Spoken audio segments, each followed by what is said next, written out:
Welcome into SportsMemo's betting podcast, college basketball for Thursday's slate. We're talking February 27th basketball card here with Mid-Major Matt. Mid-Major Matt, welcome to the pod. How are you? Doing well, Drew. Looking forward to it. Just a couple weeks left in the regular season. We got conference tournament action. And so, looking forward to the madness as we get closer to March.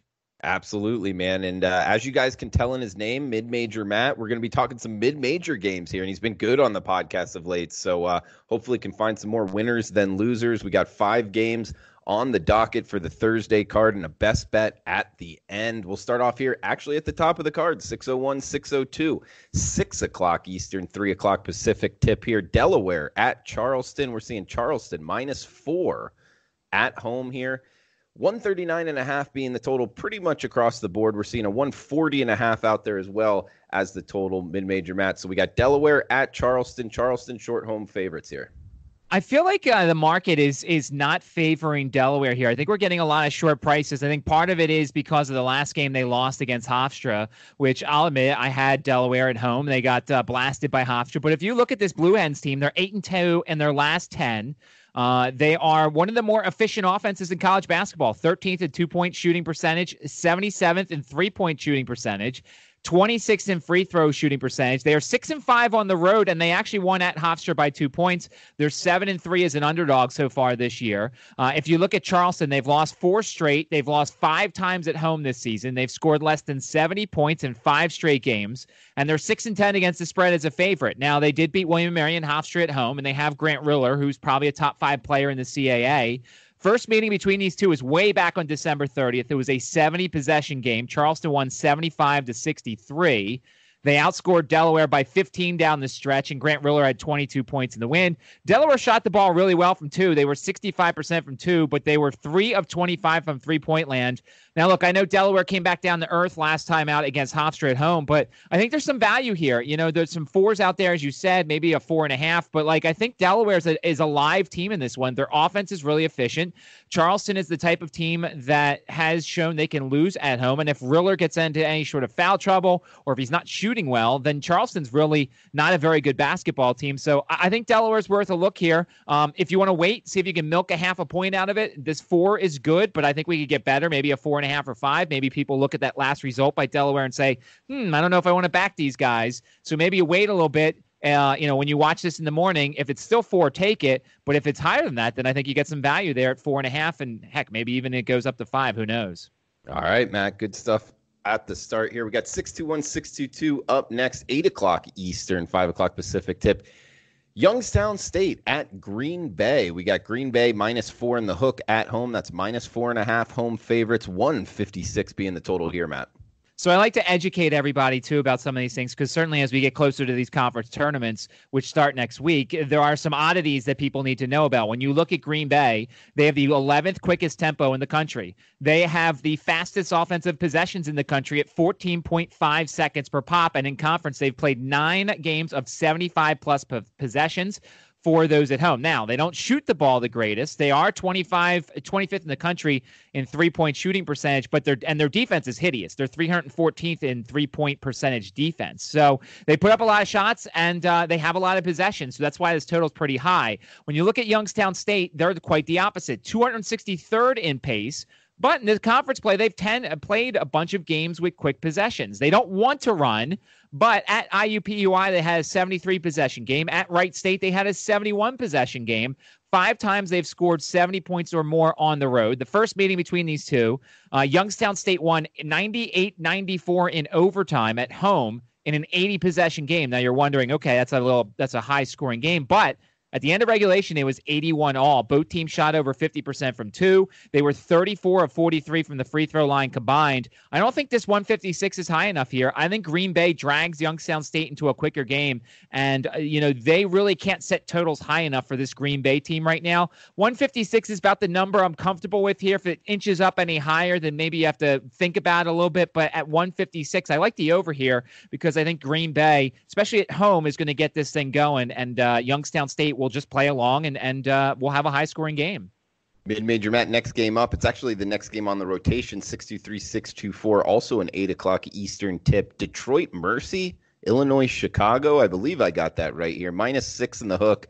Illinois, Chicago at home. 141 the total.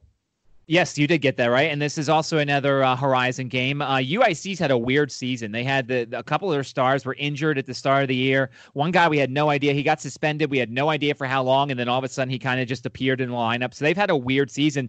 But now that everybody's healthy, they've won 5 of their last 7. Here's the oddity about these two teams. Both of them are in the top 35 in shortest defensive possessions, which means people are finding open looks against them. Well, maybe not necessarily open looks, but they're getting shots up in a quick pace. UIC is 32nd in terms of the shortest possession times on defense. Plus, they turn it over a ton. They turn it over almost 23% of their possessions. They're decent shooters from three-point land. They're good defensively against the three. When you look at Detroit, they've lost 6 of their last 7. They're coming off of 4 straight at home because the Horizon has this really weird schedule system where teams play 4 or 5 at home in a row, and then they get these road stretches as well. Detroit is 18th shortest in possession times for opposing offenses. They can't shoot a lick from 2-point land. They're 343rd ranked, but they are the second best free throw shooting team in the land, which is really odd. Their defense isn't very good. 261st in 2-point defense, 309th in 3-point defense, so they're not exactly great on defense. The first meeting between these two, Detroit won at home 70-69 in a 66-possession game. Both teams, as we kind of would expect, very efficient from 2-point land in that thing. UIC out-rebounded Detroit, and UIC had 14 turnovers, which we talked about was an issue with them. The 140 number is interesting. I think that we may see a lot more shots. We may see this game push closer to 70 possessions. I feel like the over is worth a look here between these two because you're going to get a lot of shots. You're going to get a lot of possessions. Now, granted, they're two offenses, but I feel like we talked about this last week, Drew. Sometimes with two bad offenses, if you have enough possessions, you could see them creep over this number. Now, I'm going to tell you this. By the time you watch this, whenever it goes up, if the number goes up, I'm not going to like it as much.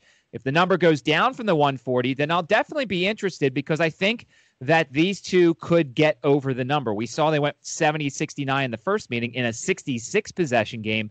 We could see that number creep up over. It could be a little tight, so I like the over at 140, and if it certainly falls below that, then I would take it, and if it goes up, then I would consider it and maybe ask me or tweet me in the morning and see if I still like to play. Tweet him at Mid-Major Matt. And Matt, you're there in Richmond, Virginia. Work for ESPN Richmond there. And what time's your show at again?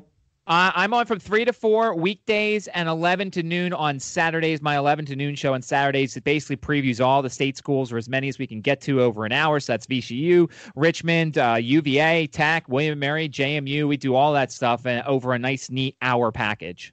Cool. Good stuff, Matt. And guys, we have a coupon code for this podcast, actually for Rob Veno. He's really hot in college basketball. His 30-day all-access package, which gets you most of the way through the March Madness tournament, will include all the NIT, CIT, all the conference tournaments. Rob Veno's 30-day all-access for just $249. That's $100 off using the coupon code VENO. 30 days. That's VENO 30 DAYS at checkout. Veno 30 days for his 30-day all-access package. We got Eastern Kentucky at Murray State up next, Mid-Major Matt, 8 o'clock Eastern tip again here. Murray State -12 at home, 148 the total, Matt.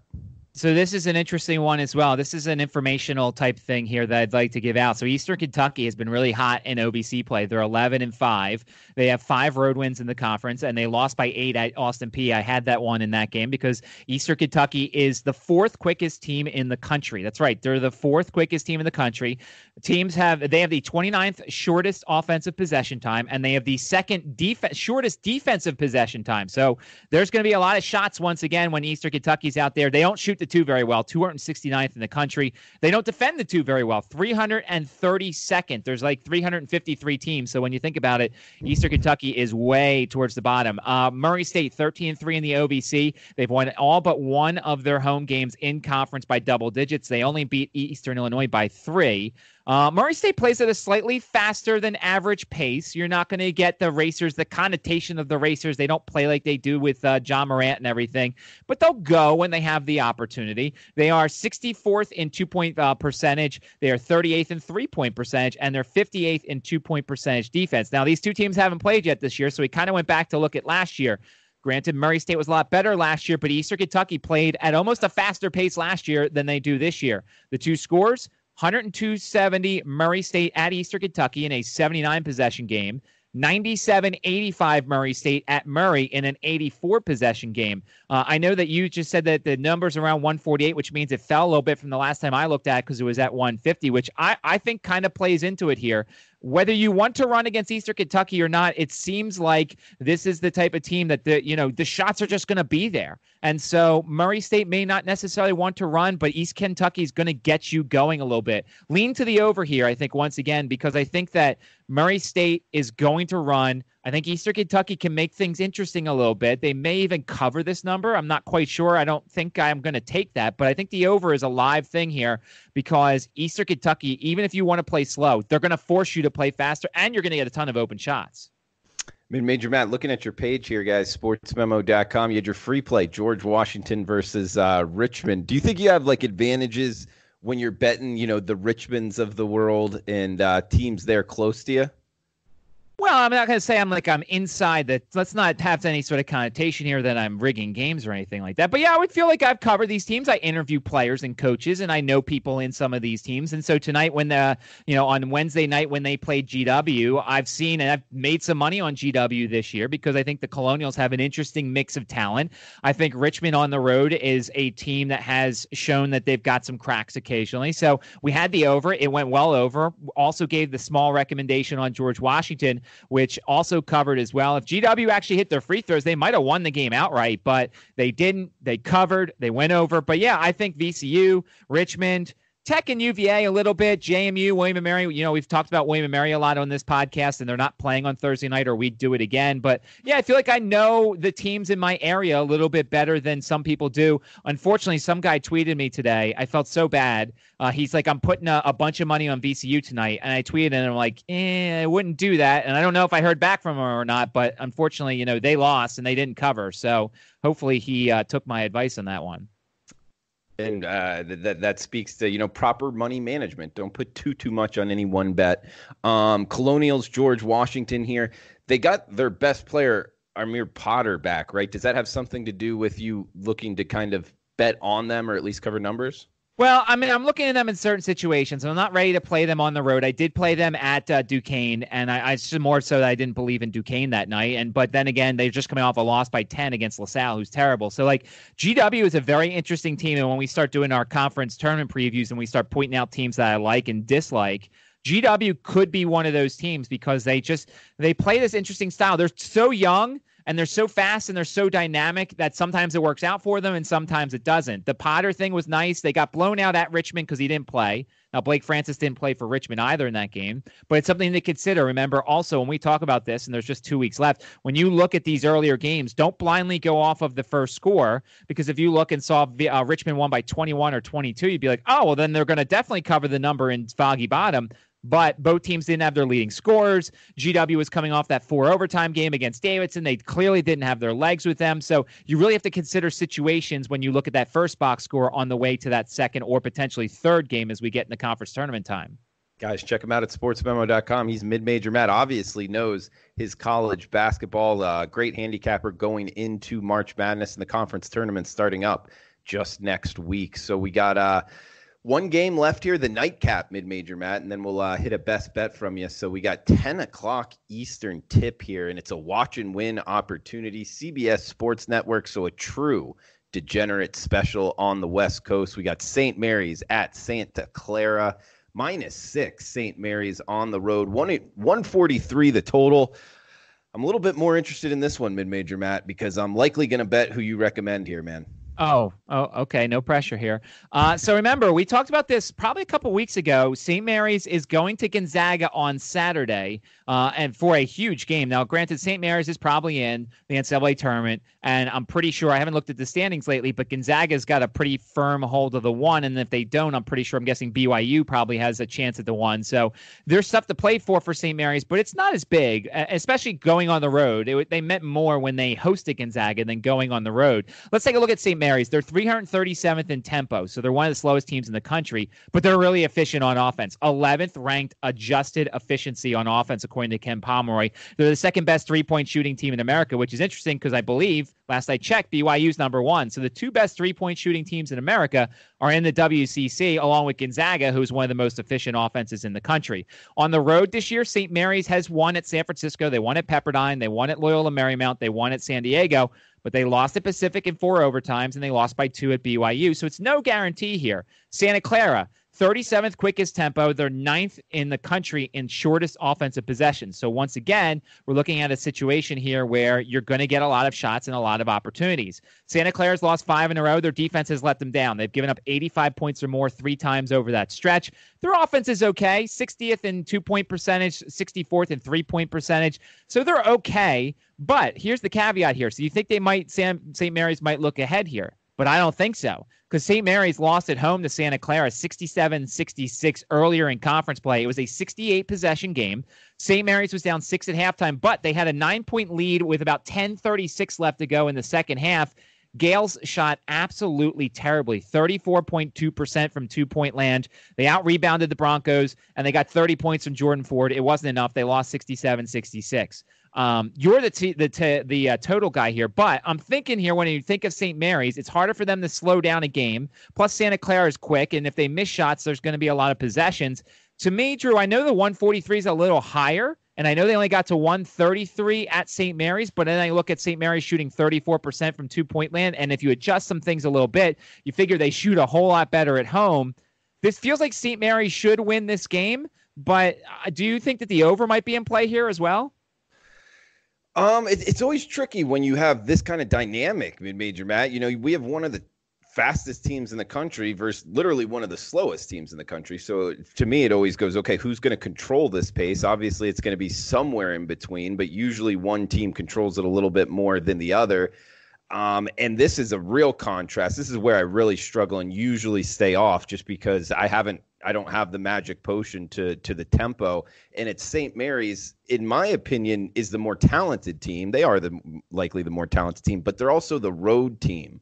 So it's kind of really arguments to both sides of it. I don't know, man. I don't have a good answer for you.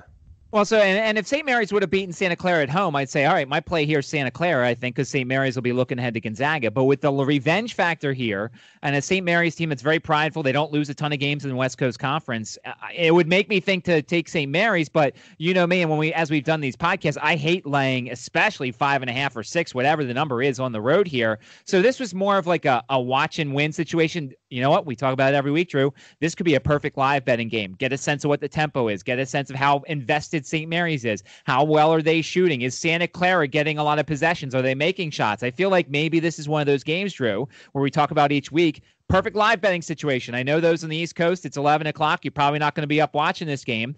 But if we see that St. Mary's is getting whatever they want, maybe you jump in on the over. Maybe you jump in on St. Mary's in the first half, Santa Clara in the second half, because maybe St. Mary's looks ahead to Gonzaga.